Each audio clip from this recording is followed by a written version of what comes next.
Hello, St. Isidore family. Here we are on Wednesday. April Fool's Day. No, it actually is Wednesday. It's April Fool's, but it's still Wednesday. So it is Wednesday, but April Fool's.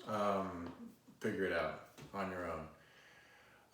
So here we are on day 3 of our journey through Hebrews, drawing near to Easter, drawing near to this moment of encounter with the grace of Christ's cross, his death, his resurrection.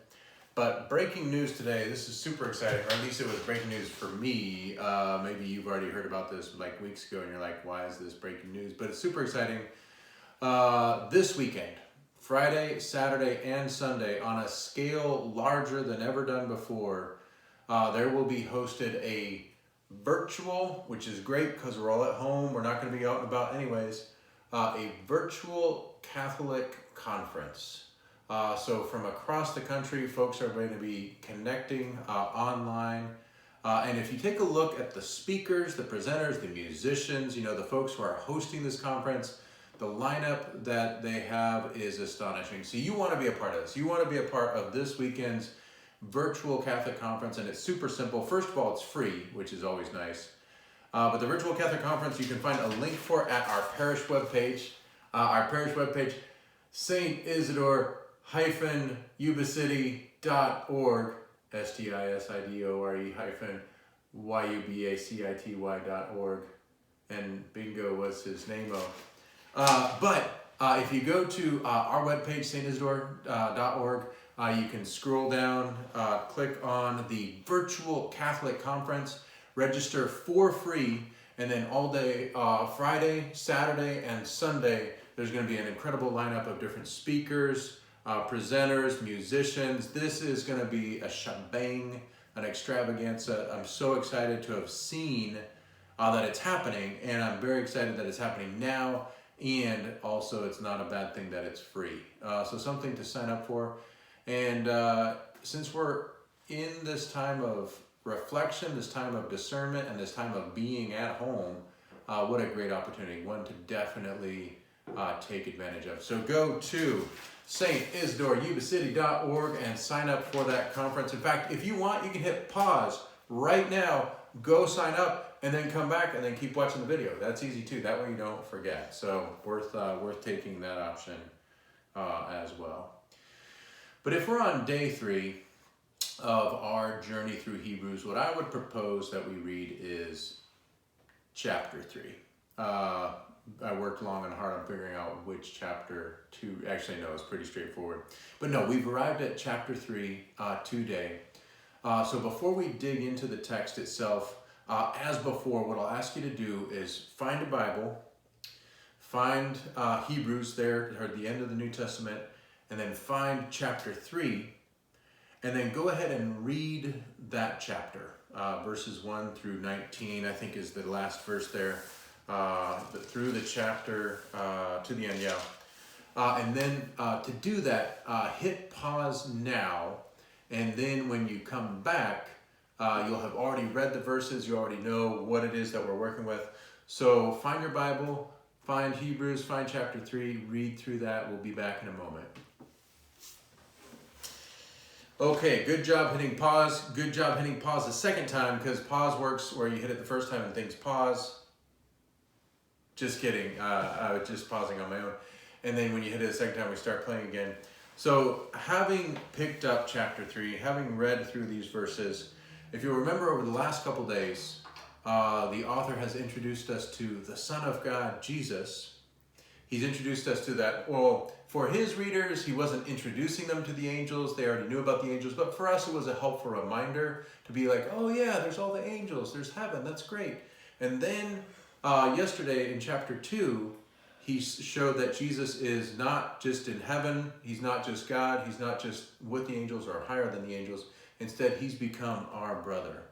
And remember at the end of chapter 2 yesterday, we had this new term used for Jesus, our priest, our high priest, or even better, our merciful and faithful high priest. So at the end of chapter 2 yesterday, we discovered that Jesus, our brother, Jesus who suffers with us, is our priest. He's going to pour out the sacrificial blood, which we'll discover is not of a lamb. It's not going to be of like a oxen or a goat, but instead the sacrificial blood, as we will discover, is going to be his own. But knowing that Jesus now is our brother and our priest who suffers for us, that brings us into these first verses here of chapter 3 as we begin to discover what does it mean that Jesus is our priest, our high priest. So chapter 3 verse 1.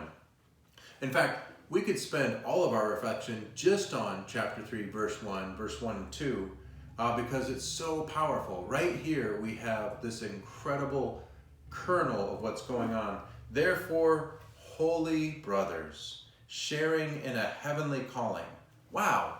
Remember back at the beginning, chapter 1, verse 1, we saw that Jesus has received an extraordinary inheritance. He has been seated on the throne at the right hand of God. He has entered into glory. And I said as a sort of sneak peek back then, that inheritance that Jesus has as Son, that incredible treasure and kingdom that he has as Son of the Father, turns out, sneak peek, is going to also be for us. Now the author today is making that explicit. We share in a heavenly calling. We are a family together. We are brothers, meaning children of God together, brothers with Jesus. And so because we are members of the family, we share in this inheritance. We share in this treasure, this kingdom. So listen what we are told to do. Therefore, holy brothers, sharing in a heavenly calling, reflect on Jesus. How perfect.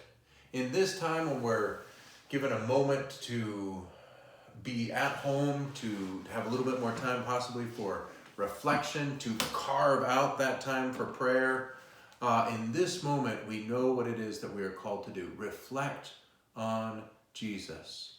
In these days of Holy Week coming up, to ponder upon his life's journey, to ponder upon his healing, his miracles, how he drove out demons, to consider how his word of truth brings freedom, and then at the culmination of his ministry, to reflect on Jesus, how in offering himself and becoming our high priest, he transforms our story and who we are. So in this first line, in this first sentence alone, we already have perfect instructions for how to enter into this holiest of weeks.